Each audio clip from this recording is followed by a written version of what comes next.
वेद को हम कहते हैं कि वो अपौरुषेय है।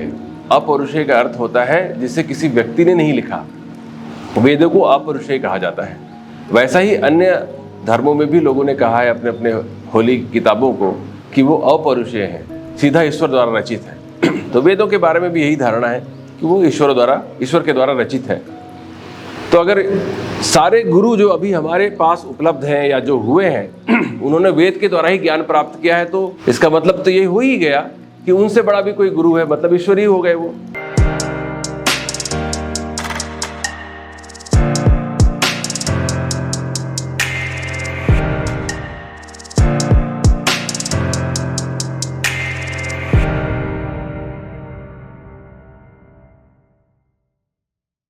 आप सबके भीतर आलोकित परमात्मा को मेरा सादर प्रणाम।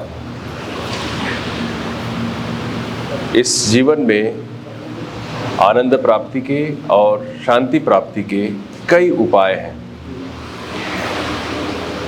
जैसे आनंद में विघ्न के, शांति में विघ्न के कई कारण हैं, वैसे ही उपाय भी हैं। ऐसा नहीं है कि अगर कोई व्यक्ति एक उपाय में सफल ना हो सके या उसमें रुचि ना हो तो उसके पास कोई उपाय ना बचा हो। हर व्यक्ति की चेतना के स्तर के अनुसार, परिस्थितियों के अनुसार, हैसियत के अनुसार, कैपेबिलिटीज़ के अनुसार अलग अलग उपाय उपलब्ध हैं। वैसा ही एक सुंदरतम वैज्ञानिक उपाय है योग, जिसे हम योग सूत्र के माध्यम से सीख रहे हैं, जो कि पतंजलि मुनि ने हमें दिया हुआ है कृपापूर्वक, करुणापूर्वक। अभी तक हमने मुख्य बातें समझ ली हैं योग सूत्र के अनुसार। ईश्वर कौन है यहाँ तक हम जान चुके हैं। ईश्वर वाच्य के वाचक क्या है वह भी हम जान लिए हैं। प्रणव है, यह हमने जान लिया। प्रणव अर्थात ओम। प्रणव ईश्वर का वाचक है। कोई शब्द किसी की ओर इंगित करता है उसे वाचक कहते हैं। जैसे गाय शब्द एक चौपाया पशु जो हमें दूध देती है, जिसका एक बछड़ा होता है, उसकी ओर इंगित करता है। तो गाय शब्द वाचक है और गाय एक्चुअल में वाच्य है। ठीक वैसे ही ईश्वर वाच्य है और प्रणव वाचक है। तस्य वाचकः प्रणवः, ऐसा कहा है पतंजलि मुनि ने। तो ये ईश्वर की अवधारणा, जैसा कि हमने पहले भी पढ़ा और जाना और समझने की कोशिश भी की, कि ईश्वर शब्द या ईश्वर की अवधारणा योग सूत्र का अंतरंग विषय नहीं है। इसका कोर जो वैल्यू है उसमें नहीं आता, कोर थॉट्स में नहीं आता है, ठीक है ना। तो लेकिन ऐसा लगता है कि समसामयिक कारणों से पतंजलि मुनि ने योग में ईश्वर को स्थान दिया है। लेकिन वहाँ भी जैसा कि सर राधा कृष्ण ने अपने भारतीय दर्शन में एक चुटकी ली है, उन्होंने कहा है जब ईश्वर को उन्होंने स्थान दे ही दिया है तो उसके लिए तो कुछ काम निकालना था ना, तो उन्होंने काम निकलवाया है उनसे।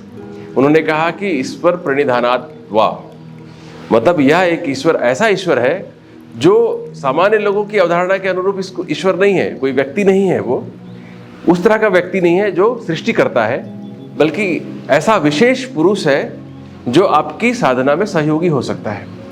वो प्राप्ति का विषय नहीं है। जो पतंजलि मुनि का ईश्वर है वो प्राप्ति का विषय नहीं है, जैसा भक्ति मार्ग में होता है कि राम को प्राप्त करना है, कृष्ण को प्राप्त करना है, बैकुंठ में वास करना है। वैसा ईश्वर नहीं है।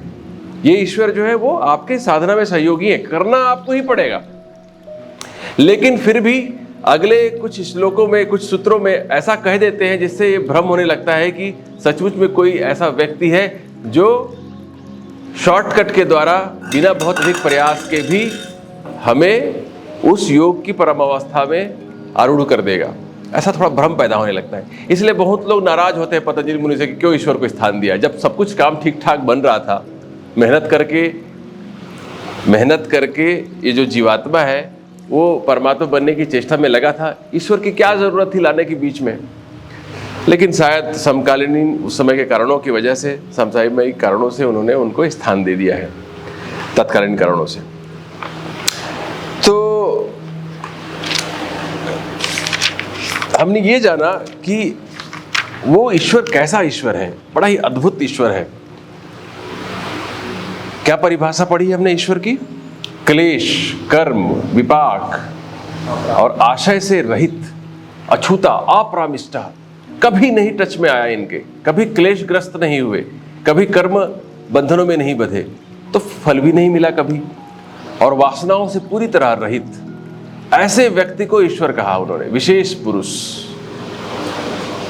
फिर आगे बताया उन्होंने कि निरतिशय सर्वज्ञ है, मतलब उनके बराबर और उनसे अधिक कोई सर्वज्ञ नहीं है। और ये भी पता चला कि वे काल से बाधित गुरु नहीं है, मतलब गुरुओं के भी गुरु हैं। सारा ज्ञान वहीं से प्रकट होता है, सारा ज्ञान वहीं से प्रकट होता है। बहुत सामान्य ज्ञान है ये, कॉमन सेंस है ये, कि जब वेद को हम कहते हैं कि वो अपौरुषेय है, अपौरुषेय का अर्थ होता है जिसे किसी व्यक्ति ने नहीं लिखा, वेदों को अपौरुषेय कहा जाता है। वैसा ही अन्य धर्मों में भी लोगों ने कहा है अपने अपने होली किताबों को कि वो अपौरुषेय है, सीधा ईश्वर द्वारा रचित है। तो वेदों के बारे में भी यही धारणा है कि वो ईश्वर के द्वारा रचित है। तो अगर सारे गुरु जो अभी हमारे पास उपलब्ध हैं या जो हुए हैं उन्होंने वेद के द्वारा ही ज्ञान प्राप्त किया है, तो इसका मतलब तो ये हो ही गया कि उनसे बड़ा भी कोई गुरु है, मतलब ईश्वर ही हो गए वो, क्योंकि उन्हीं के ज्ञान से बनी हुई किताबों को पढ़कर कोई ज्ञानी होकर गुरु हुआ है ना। तो यह भी एक परिभाषा दे दी गई। अच्छा, अब आपको बता दिया गया कि ईश्वर क्या है, ईश्वर का वाचक क्या है। फिर आपको यह बताया गया कि कैसे उनका ध्यान करना चाहिए, कैसे जप करना चाहिए, कैसे उनका ईश्वर प्रणिधान करना चाहिए। तो उन्होंने बताया कि तत् जपः तत् अर्थ भावनम, तत् जपः तत् अर्थ भावनम, उनका जप अर्थ के साथ करना चाहिए, भावना के साथ करना चाहिए, तब लाभ होता है। पिछले बार भी हमने कहा कि उस तरह के जप से कोई फायदा नहीं होगा जिसमें आपको बार बार दूध वाले का ध्यान लगाना पड़ रहा है, घर में क्या चल रहा है उसकी आपकी बार बार उसकी तरफ आपका ध्यान जा रहा है। तो ऐसा ध्यान, ऐसी पूजा उपासना, ऐसा जप आपको वो फल नहीं देता। लेकिन अगर मैं इस बात को तिवारी जी के सामने कहूँ तो तिवारी जी रामचरितमानस से एक दोहे का उल्लेख करते हुए कह देंगे कि तुलसी मेरे राम को रीझ भजो या खीज, उल्टो सीधो उगही, खेत पड़े जो बीज। तुलसीदास जी कहते हैं भाई देखो, बाकी का पता नहीं मुझे, मेरे राम को तो आप खुशी खुशी भजो, चाहे रूठे मन से भजो, वो तो फल देने वाला है। जैसे कि खेत में बीज जब बोते हैं आप, तो कोई बीज उल्टा पड़ता है, कोई सीधा पड़ता है। आप देखें कभी खेत में बीज बोते हुए किसान को, कैसे वो ऐसे छिड़कते हैं ऐसे, ठीक है ना। जब आप क्यारियों में बोते हैं तब ऐसे ऐसे रखते जाते हैं क्यारियों में, वहाँ विशेष तरीके से आप बो सकते हैं, अपने इच्छा अनुसार सीधा सीधा ही बो सकते हैं वहाँ पर। लेकिन जब आप खेत में करते हैं तब यूं ऐसे स्प्रिंकल करते हैं आप इस तरीके से, ठीक है ना, तो वो फैलता है ऐसे। तो वो कोई बीज उल्टा गिरता है, कोई टेढ़ा रहता है, कोई सीधा गिरता है, वो जाके वो गिरता जाता है वो, है ना। तो लेकिन सारे के सारे बीज अंततः उग ही जाते हैं। कुछ बीजों को छोड़ दिया जाए, वो अन्य कारणों से भी नहीं उग पाते होंगे, उनमें वो कई बार वो भूसे ही रहते हैं, अंदर बीज ही नहीं होता है कई लोगों में, कि छिलका ही छिलका रह जाता है, कई बार आपने देखा होगा। वैसे जो किसान होता है वो पूरा चयन करता है, बहुत ही सुंदर बीजों को ही वो बोता है बहुत पहले से, और जो बेस्ट बीज होते हैं वो उसको बचा के रखे होते हैं किसान जो होते हैं वो। तो उल्टा पड़े चाहे सीधा पड़े वो उगता है। तो इसी का ही उदाहरण देते हुए तुलसीदास जी कहते हैं कि आप रीझ भजो या खींच, आपको फल मिलेगा राम नाम जप का। आप सब में से बहुत सारे लोगों ने कहानी सुनी भी होगी कि किसी ने मरा मरा जपते हुए, वाल्मीकि के बारे में कहा जाता है, रत्नाकर डाकू को किसी संत ने कहा, क्या कहा था कि आप जो इतना पाप करते हो उसका फल आपके घर वाले शेयर करेंगे। अगर आप कहते हो कि आप घर वालों के लिए सब करते हो पाप कर्म, तो क्या आपके जो पाप के फल हैं उनको घर वाले शेयर करेंगे? तो कहा जाता है कि घर वालों ने कह दिया हम नहीं शेयर करेंगे, ठीक है ना, this is up to you, आप निपटो उनसे, हमें नहीं कोई मतलब है, हमें तो बस खाने पीने से मतलब है। तब बड़ी निराशा हुई रत्नाकर डाकू को, यार मैं तो इतना पाप कर्म कर रहा हूँ, उल्टे सीधे काम कर रहा हूँ, लूटपाट करके घर का पालन पोषण कर रहा हूँ, और ये घर वाले उनको तो कोई मतलब ही नहीं है मेरे से, मतलब सारा भोगूं मैं। तो विचार परिवर्तन हुआ, हृदय परिवर्तन हुआ। फिर वो उन संत के पास गए, कहा जाता है उनसे राम राम कहते भी नहीं बनता था, तो उन्होंने कहा मरा मरा ही कहो। तो मरा मरा कहते कहते राम राम हो गया वो, और उनको लाभ हुआ।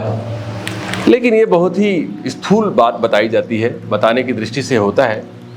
वस्तुतः मरा मरा कहने मात्र से बात नहीं बनेगी, कभी भी बात नहीं बनेगी। लेकिन वो मरा मरा अंत में राम राम में बदल गया, तब लाभ हुआ है। और राम राम भी बदलने के बाद जब तक भाव ना आएगा उसमें, जब तक उनको रिग्रेट ना हो, पश्चाताप ना हो अपने कर्मों के प्रति, और नए सत्कर्मों को अपने जीवन में उतारने के लिए संकल्प ना उठे, तब तक बात नहीं बनती है। तो ये सब हुआ होगा, तभी रत्नाकर वाल्मीकि बन पाए, तभी उनके हाथों से एक महानतम काव्य रचित हो पाया, रामायण। रामायण आप पढ़ेंगे तो आपको मालूम पड़ेगा कि बहुत बड़े ज्ञानी ने लिखा है, अद्भुत ग्रंथ है रामायण को आप पढ़ेंगे तो जैसे एक और उदाहरण हम देख सकते हैं लोग उसका भी उदाहरण देते हैं। जैसे आप डंबल उठाते हैं, डंबल रोज उठाएंगे तो आपकी मांसपेशियां बनने लगती है, लेकिन उसको भी उठाने का एक तरीका होता है। अगर उस ढंग से उठाएंगे तो आपको जल्दी लाभ होगा, यथेष्ट लाभ होगा और शीघ्र लाभ होगा। डंबल उठाने से लाभ तो होगा, थोड़ा थोड़ा मसल बनता रहेगा आपको, लेकिन आपको विधि अगर पता नहीं है तो उतना लाभ नहीं होगा। कई बार की हानि भी हो सकती है, नुकसान भी हो सकता है। तो अगर सही तरीके से अगर आप करते हैं तो लाभ अधिक होता है। इसलिए अगर आप ओम का ध्यान करते हैं, उसके अर्थ का चित्त में स्थान रखते हैं और भाव करते हुए जब करते हैं, तब ज़्यादा लाभ होता है और यथेष्ट लाभ होता है। तो हमेशा भाव करते रहें, है ना, बिना भाव के लाभ होगा ही नहीं। लेकिन उस तरह का भी लाभ नहीं है जैसा लोग अपेक्षा करते हैं कि केवल जप कर देंगे तो सारा कुछ हो जाएगा। ऐसा नहीं होगा, आपका चित्त एकाग्र होगा। बहुत सारे आधुनिक जो संत हुए हैं उन्होंने तो कई बार इसका विरोध भी किया, उससे माइंड डल हो जाता है, कहा उन्होंने, जप करने से माइंड डल हो जाता है, बार बार एक ही चीज़ को बार बार आप करेंगे तो माइंड डल हो जाएगा। तो वो उनकी अवधारणा है। लेकिन जप करने से निश्चित बात है कि आपका चित्त एकाग्र होता है, चित्त एकाग्र होता है, और एकाग्र चित्त के द्वारा ही किसी चीज़ को, किसी सूक्ष्म विषय को ग्रहण करने के योग्य आप बनते हैं। नहीं तो आपको समझ में नहीं आएगा, अध्यात्म समझ में नहीं आएगा। चित्त एकाग्र होना बहुत जरूरी है। बच्चों के लिए भी ये है कि पढ़ाई में अगर आपको बहुत आगे बढ़ना है, किसी विषय को आपको अच्छे से समझकर एग्जाम में अच्छे से लिखना है, तो चित्त का एकाग्र होना बहुत जरूरी है, ठीक है ना। तो उसमें भी जप महत्वपूर्ण है। जप करने से स्टूडेंट्स को भी लाभ होता है। लेकिन अगर वो बोध न रहे, अगर जागृत न रहे आप, तो माइंड डल हो जाएगा, तो आपको नुकसान होगा और आपकी जो बुद्धि है वो कमतर पड़ जाएगी, ठीक है।